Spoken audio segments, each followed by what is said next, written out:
naissance, retomber en enfance, au pied du grand sapin de Noël, voilé de mystère, sous mon regard ébloui par la naissance d'une étoile. Tranche de vie. Petit voyage à travers nos existences. Dans les poches de Balthazar, Gaspard ou Melchior, les trois fameux rois mages, trafiquants d'import-export. Tomber d'en haut comme les petits couteaux que j'entends tomber dehors par la fenêtre quand je m'endors le cœur en fête. Chers auditeurs de Tranche de vie, aujourd'hui, nous allons faire de l'instruction civique. Vous savez sans doute que l'Assemblée nationale est l'institution française qui forme avec le Sénat le Parlement de la Ve République. Son rôle est de débattre, de proposer, d'amender et de voter les lois, et de contrôler l'action du gouvernement. À la différence du Sénat, elle a le pouvoir de forcer la démission du gouvernement par le vote d'une motion de censure. Elle siège au Palais Bourbon à Paris.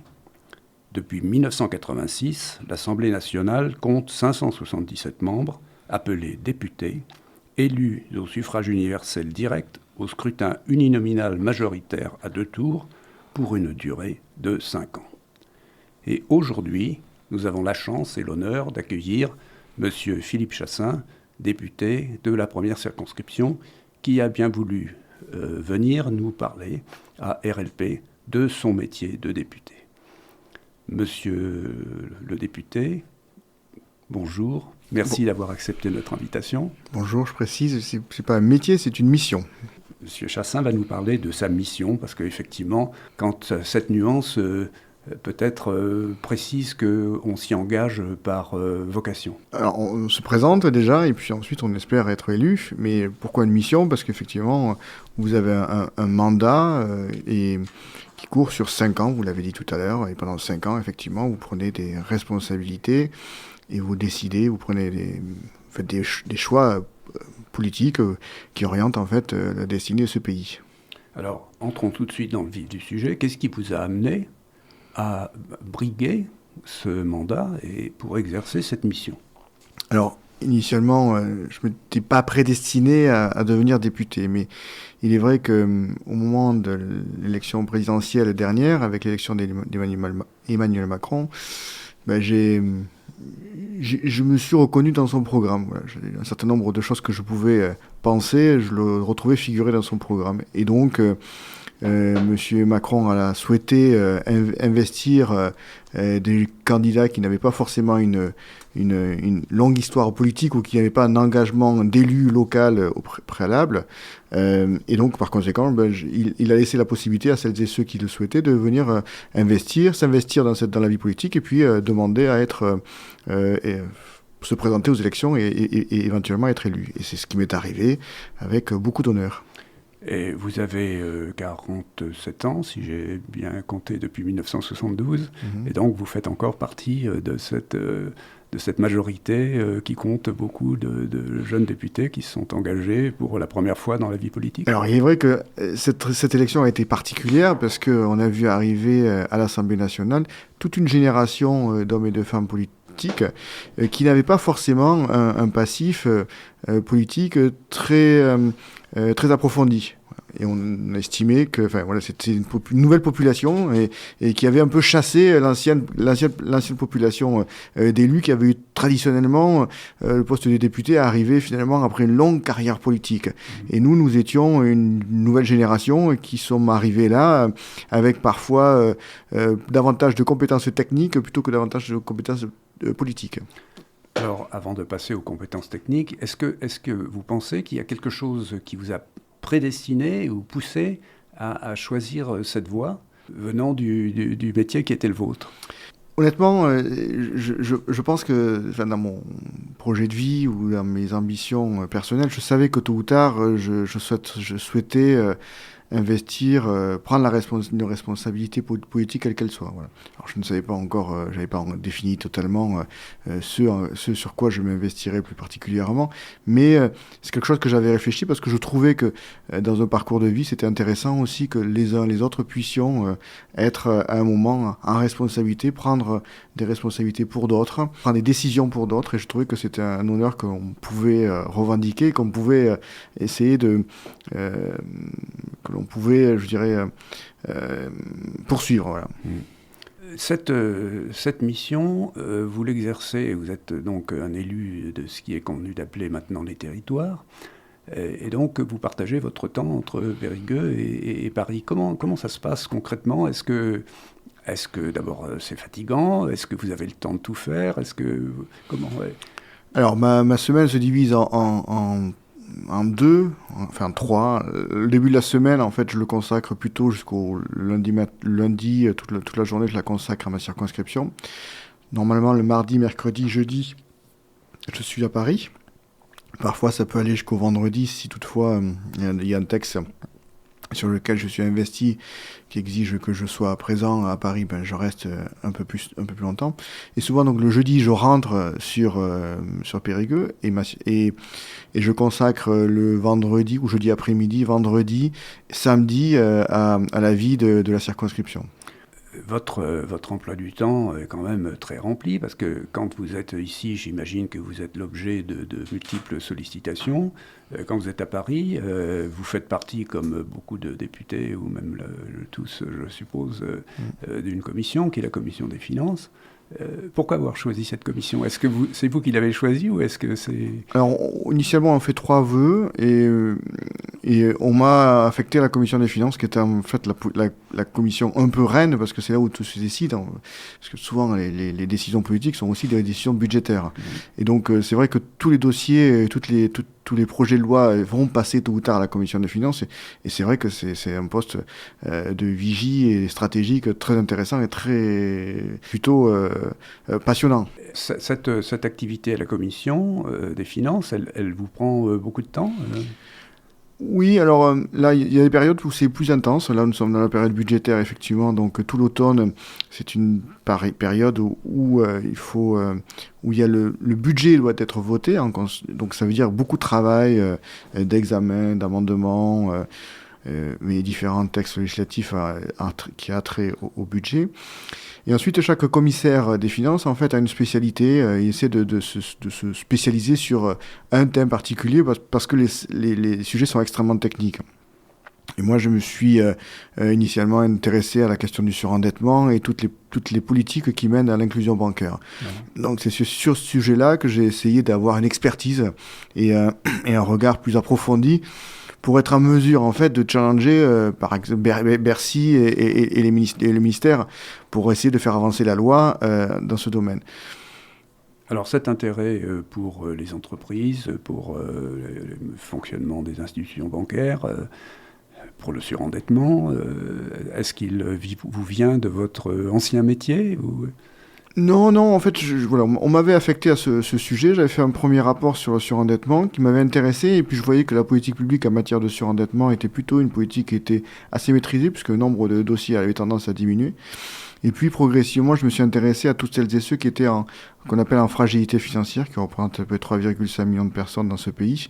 Et donc, je me suis posé la question de savoir comment on pouvait mieux protéger ces populations, parce qu'ils étaient en réalité un peu dans l'antichambre du surendettement, et qui, du fait du comportement de certaines banques, parfois pouvaient avoir des incidents bancaires relativement élevés et qui les plongeaient dans une forme de précarité. Et donc, un des enjeux, c'était sur un plan législatif et auprès du gouvernement, d'aller vers une protection, un plafonnement, faire en sorte que ces populations soient mieux protégées. Nous sommes aujourd'hui, nous avons fait un pas. À mon avis, nous devons encore progresser et probablement l'inscrire plus fortement et cranter plus fortement dans la loi un certain nombre de dispositifs et de leviers que nous utilisons justement pour protéger ces populations. Ici encore, je vous repose la question, est-ce que là aussi il y a des antécédents familiaux ou une ambiance familiale qui vous a poussé vers ces centres d'intérêt ? Alors pour la politique, je pense que ma famille, mon père père était intéressé par la vie politique, mais on a toujours parlé de choses et d'autres, de choses d'autres politiques. Ensuite, il y a mon parcours personnel qui m'a intéressé toujours. Enfin, je me suis toujours intéressé à la vie politique. J'ai milité, j'ai été un militant soit syndical, soit politique. Donc, je crois que j'avais une appétence. Et encore une fois, dans mon parcours de vie, je pensais que effectivement, ça pouvait être, enfin, c'était quelque chose que j'avais envisagé, voilà. Donc, j'ai été surpris finalement que un des premiers mandats, c'est d'être député, parce qu'effectivement, pour beaucoup, c'est la fin d'une carrière. Mais bon, j'en tire beaucoup de satisfaction, et je trouve que c'est un poste exaltant et qui réclame beaucoup d'humilité, mais aussi sur un plan intellectuel extrêmement stimulant. Oui, j'imagine. Mais alors, est-ce que vous envisagez d'ores et déjà, après cette expérience de 2 ans de mandature, d'abord de renouveler l'expérience, et puis ensuite peut-être de passer par d'autres rouages tels que le Sénat, ou bien de faire une carrière d'élu, de maire À ce stade-là, je suis tellement concentré sur mon mandat et sur la mission qui est la mienne et sur le dossier que j'essaye de mener à bout et à bien, que voilà, je préfère me concentrer sur ces sujets-là aujourd'hui, et viendra un moment où je me poserai la question, mais c'est pas à ce stade, c'est encore prématuré. Quand on consulte votre site, on s'aperçoit aussi que vous êtes président de l'association, du groupe d'amitié France-Lettonie, et vice-président du groupe d'amitié France-Libéria. D'où vient cet intérêt pour ces pays? Est-ce que c'est ça vous tombe dessus aussi comme les commissions? Non, s'agissant du groupe de la présidente du groupe d'amitié avec la Lettonie, en fait, chaque député est invité, peut, s'il le souhaite, candidater pour renforcer en fait les liens diplomatiques qu'il peut exercer avec différents pays. Et on m'avait proposé plusieurs pays. Et en fait, pour une raison assez un peu due au hasard, j'ai choisi la Lettonie parce que j'avais lu un livre sur la Lettonie, ça m'avait plutôt intéressé, voilà. Et donc du coup, je me suis investi dans cette relation bilatérale avec la Lettonie, et j'y trouve vraiment beaucoup de satisfaction, parce qu'en fait, la Lettonie est un pays très intéressant, nouveau pays qui est rentré dans l'Union européenne sous peu, et aussi qui a basculé dans une ère dans l'économie de marché et le capitalisme, et donc qu'il applique un peu à marche forcée parfois avec les dégâts que ça peut générer. Et il regarde la France avec beaucoup d'espoir, en se disant que la France est un modèle pour eux, justement, en termes d'équilibre créé entre, d'une part, l'économie de marché, le capitalisme, mais aussi des niveaux de protection très élevés. Et en même temps, alors pour le coup, je suis obligé de le dire, ils ont aussi une forte, je dirais pas passion, mais ils regardent avec beaucoup d'envie notre président, et qui les inspire, en fait. Voilà. Et dans le monde aujourd'hui, eh bien, il faut le reconnaître que vous avez une voix d'un président progressiste, et je pense que les Lettons ont compris que finalement ils avaient plutôt intérêt à aller vers des pays, vers un pays comme la France, et être inspiré peut-être par le président Macron, qui veut remettre la question de l'européenne et de son progrès social que génère l'Union européenne au cœur de la construction européenne. Et ça, je pense qu'eux l'ont très bien entendu et très bien compris. Et ça se surajoute alors à l'image qui est traditionnellement quand même assez bonne de la France en Europe orientale. Oui, encore une fois, force de constater que nous avons un président qui aujourd'hui a un écho et une voix incontestable. Et aux yeux de ces pays de l'Est, il représente un espoir. Après que vous ayez été un petit peu amené par le hasard vers la Lettonie, j'imagine que vous avez concrétisé ça par des visites dans ce pays. Oui, alors je les ai fait venir en France. Ils sont venus en Dordogne, ils ont visité ce territoire. Et puis j'ai eu la chance, effectivement, dans le cadre d'une mission d'évaluation des agents du Trésor à l'étranger, je me suis rendu en Lettonie. Et donc j'ai pu, j'ai eu la possibilité d'échanger avec des responsables politiques de haut niveau en Lettonie, et tous m'ont dit l'intérêt qu'ils voyaient et l'intérêt qu'ils avaient à écouter le président Macron et la traduction politique qu'il souhaitait mettre en œuvre au sein de l'Union européenne.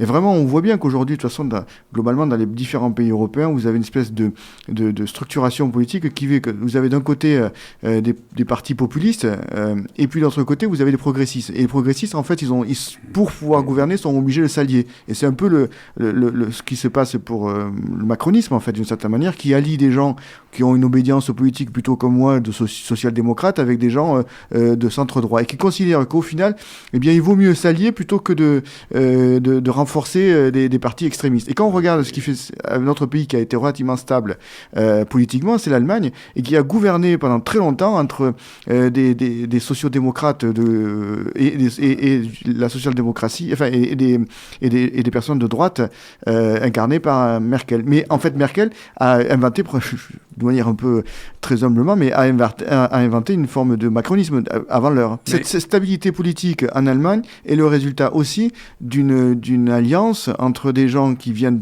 d'origine politique un peu différente, puisqu'il y a des sociodémocrates qui gouvernent aujourd'hui qui ont gouverné longtemps avec Merkel, et donc ça permet un équilibre, et ce qui permet au fond aussi d'engager des réformes puissantes, parce que au fond, il y a un consensus politique qui fait que, oui, on peut se mettre d'accord sur un certain nombre de réformes structurelles importantes. Et ce qui a peut-être aujourd'hui beaucoup péché dans ce pays depuis une trentaine d'années, d'être dans l'incapacité de mener des réformes structurelles fortes.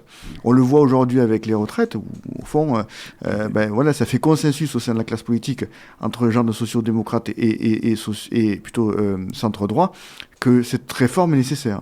Est-ce que, pour autant, la montée des populismes en Europe, quand même dans des pays comme la Hongrie, comme la Pologne, vous trouvez ça préoccupant ? Alors moi, je suis très préoccupé.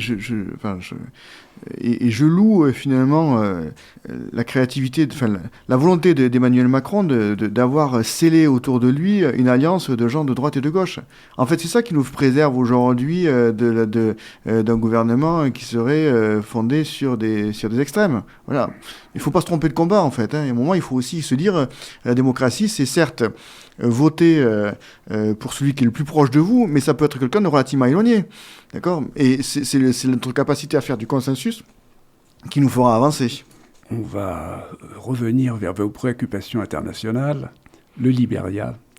Alors, le Libéria, alors là, pour le coup, je dois dire que les relations bilatérales avec le Libéria sont relativement modestes. C'est un de mes collègues députés amis qui m'a demandé d'être son vice-président, mais force est de constater que les relations sont au point mort. C'est pas une de vos préoccupations essentielles, et c'est pas le Libéria qui vous mange une partie importante de votre temps. Alors qu'à la différence, la relation bilatérale qu'on entretient avec la Lettonie est beaucoup plus intense, puisque nous allons envoyer sous peu une délégation aussi de députés en Lettonie, justement pour conforter, pour favoriser en fait les échanges.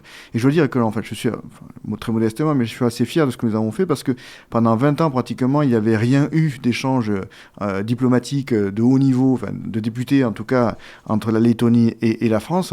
Et là, depuis le début de mon mandat, en fait, on a réussi à rétablir une relation plutôt forte, à la fois avec l'ambassadeur de Lettonie et aussi avec mon homologue lettonne, qui a compris l'intérêt qu'il y avait à échanger.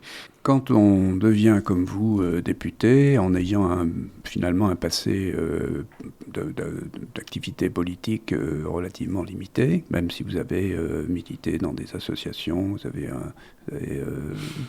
eu un passé quand même de militant politique, est-ce que c'est excitant de se retrouver un beau jour sur les travées du Palais Bourbon et investi de pouvoirs de représentation qui sont ceux d'un député ? Oui, alors il y a beaucoup d'émotions la première fois où on rentre dans l'hémicycle.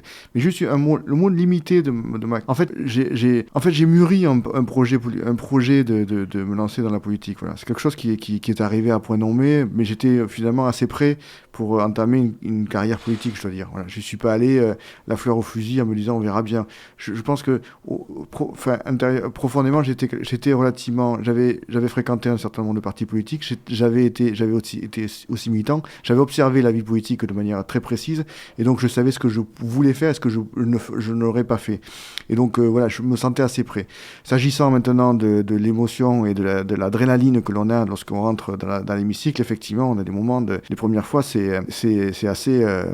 voilà, on se sent touché parce que le lieu nous appelle à beaucoup de hauteur de vue, parce qu'il y a une noblesse dans les prises de décision que nous prenons, parce qu'il y a, au-delà des polémiques que l'on voit là, ça c'est les choses qui sont assez médiatisées, mais en réalité, lorsque nous sommes en commission et lorsque nous travaillons, il y a vraiment, et moi je reconnais souvent pas la description que nous faisons de la vie politique dans ce pays, mais il y a beaucoup de noblesse dans les décisions que nous prenons. Et quels que soient les partis quelles que soient les décisions que nous prenons, quelquefois nous avons des divergences de vues, mais quels que soient les hommes politiques, en réalité, parfois il y a des postures. Mais pour la plupart, et celles et ceux qui durent en politique, j'ai le sentiment qu'il y a des convictions qui sont fortement ancrées. Et donc, et des convictions pour l'intérêt collectif. Et ça, c'est ça qui m'a profondément surpris et marqué. Mais... Vous avez parlé tout à l'heure d'émotion. Et est-ce qu'il y a quand même, depuis quelques années, un petit vent d'antiparlementarisme qui se développe dans notre pays? Et est-ce qu'il y a des choses qui vous ont déçu dans le fonctionnement de l'Assemblée nationale telle qu'elle fonctionne à l'heure actuelle? Et vous parlez tout à l'heure de médiatisation. Quand on offre aux spectateurs le spectacle du vote de certaines dispositions législatives devant des travées pratiquement désertes, est-ce que ça vous paraît pas un petit peu dommageable pour l'image de cette Assemblée? Bon, alors il faut comprendre comment fonctionne l'Assemblée, c'est-à-dire que l'hémicycle n'est pas en permanence plein, tout simplement parce qu'il y a un travail en commission qui prépare les textes. Voilà. Et donc, au fur et à mesure de l'écoulement du texte, eh bien, les députés qui sont plus concernés et plus à investir sur ces textes vont dans l'hémicycle pour défendre leur point de vue. Après, le vote solennel, chaque fois qu'il y a un vote solennel sur un texte de loi, la majorité de l'hémicycle est présent. Voilà. Mais il est vrai que dans la discussion concernant l'élaboration de la loi, vous avez en permanence, l'Assemblée est ouverte pratiquement 24 heures sur 24, je dirais. Et donc, vous avez en permanence des textes qui sont débattus. Voilà. Donc, vous ne pouvez pas être spécialiste de tout. C'est pas possible, en fait, parce que c'est des sujets extrêmement techniques. Ce qui exige de vous, en fait, comme je le disais tout à l'heure, de vous spécialiser. Et cette spécialisation, elle fait que vous auditionnez des personnes et au même moment où vous avez dans l'hémicycle des débats. Donc vous ne pouvez pas être à deux endroits différents. Moi, où je trouve que ce qu'il y a de regrettable dans le fonctionnement de l'Assemblée, c'est que parfois on agit un peu dans la précipitation. Voilà, il y a des textes de loi, il y a des amendements, pas des textes de loi, des amendements parfois qui peuvent passer et qui sont déposés un peu au dernier moment par le gouvernement. Alors c'est rarement des choses très, très, très, très importantes, mais en tout cas on n'a pas forcément le temps de les étudier convenablement par l'Assemblée. En revanche, je trouve qu'il y a, comme je disais, beaucoup de hauteur et un intérêt, la recherche permanente de l'intérêt collectif qui préside à nos décisions incontestablement et de la part de la plupart des partis, exclut les partis extrémistes. Mais quand vous parlez d'amendements, ces amendements, ils sont proposés et discutés, mais dans le cours normal de navette entre le Sénat et l'Assemblée. Non, en fait, on étudie le texte dans sa totalité à l'Assemblée, puis ensuite le texte part au Sénat, il nous revient, et s'il n'y a pas de ce qu'on appelle une commission mixte paritaire qui est conclusive, eh bien en fait le texte revient à l'Assemblée. Voilà. Et là on réexamine, et on essaye on réexamine, et puis c'est le dernier mot à partir de l'Assemblée nationale. Oui, bien sûr. Ensuite... Bon, comme je vous disais, moi je pense qu'il y a des réformes à faire au sein de l'Assemblée, incontestablement. Il faut qu'on puisse arriver à davantage être les contrôleurs de l'action publique et l'action de l'État, incontestablement. Et ça, probablement qu'on a encore des difficultés enfin, il nous manque des moyens. Enfin, il reste... moi je crois que... Il faut qu'on arrive à mieux démontrer le travail c'est peut-être pour ça que votre émission a un intérêt, aussi pour ça, c'est de montrer aussi l'intérêt et le travail qui est réalisé par les députés et dont l'unique travail le travail n'est pas exclusivement d'être dans l'hémicycle, c'est de consulter, c'est d'étudier, c'est d'auditionner, de questionner pour pouvoir atteindre, pour essayer de se faire une opinion. Voilà. Et dernière chose, en même temps, dans le rôle des députés, en fait, le député, il est aussi dans une fonction, je dirais, chacun peut y mettre un peu la patte qu'il veut dans la manière dont il va exercer sa fonction de député. Certains vont être plus des députés de circonscription parce qu'ils feront un travail en lien avec les élus locaux, avec la population. D'autres seront beaucoup plus investis sur les textes de loi à Paris. D'autres seront plus investis sur l'évaluation de la loi. D'autres seront plus investis sur un texte très, très précis et vont porter quelque chose davantage dans le débat public. D'autres sont investis davantage dans les médias pour essayer d'être portés de parole. Donc en fait, chacun y met un peu de la coloration qu'il soit personnel. Voilà. Oui. Le temps passe malheureusement trop vite. Et maintenant, je voudrais vous poser alors une série de questions sur le fond, sur la manière dont vous voyez les choses de votre position, qui est quand même privilégiée. Où va le département? Où va la France? Où va l'Europe? Où va le monde? Est-ce que vous êtes optimiste? Est-ce que vous êtes foncièrement pessimiste? Je suis un optimiste. Voilà, j'ai confiance dans notre fonctionnement démocratique. Je pense que c'est perfectible. Mais je pense que ça nous garantit en permanence cette question de la liberté et en préservant aussi ce qu'on a en même temps l'égalité. J'ai été lecteur assidu de Tocqueville, donc, et ce conflit permanent des démocraties est inhérent aux démocraties, justement. Mais bon, sur un plan départemental, je pense que nous avons des enjeux, mais c'est moins mon périmètre, mais il y a des enjeux de sortir cette partie de la population dans la difficulté, la précarité, incontestablement, et il faut mener des politiques économiques et sociales plus fortes et plus puissantes. Et je pense que le gouvernement y contribue en essayant justement d'investir les territoires, en essayant de rhabiller avec des services publics de proximité les endroits un peu plus reculés de ce territoire. Sur un plan national, je dirais que la France est un pays...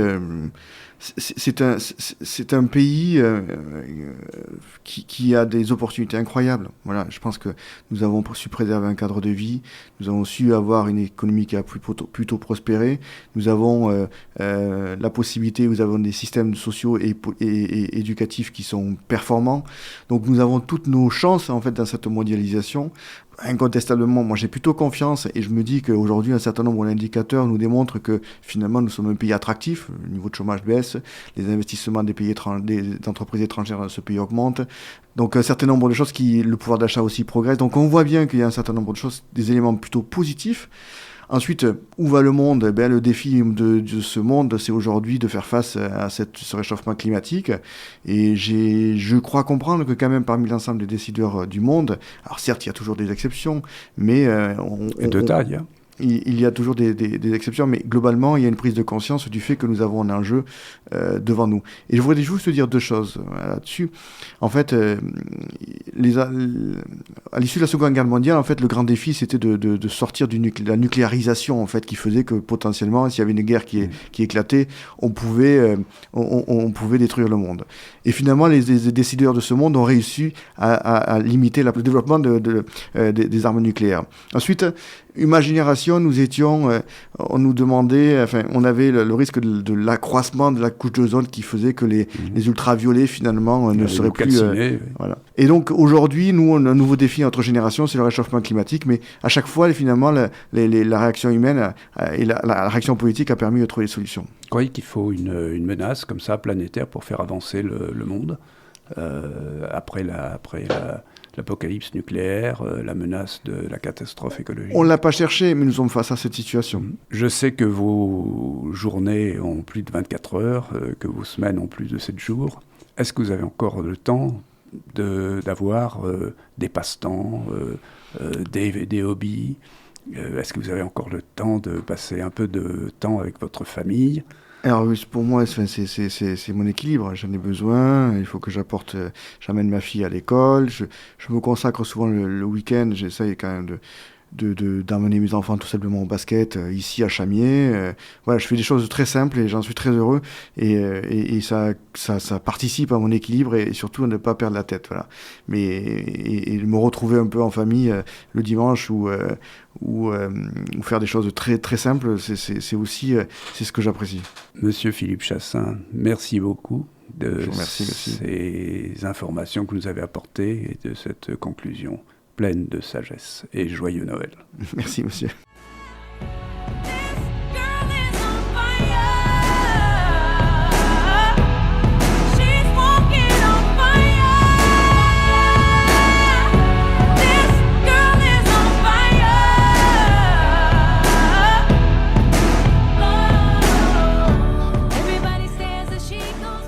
C'était Tranche de vie, une émission proposée par Jean-François.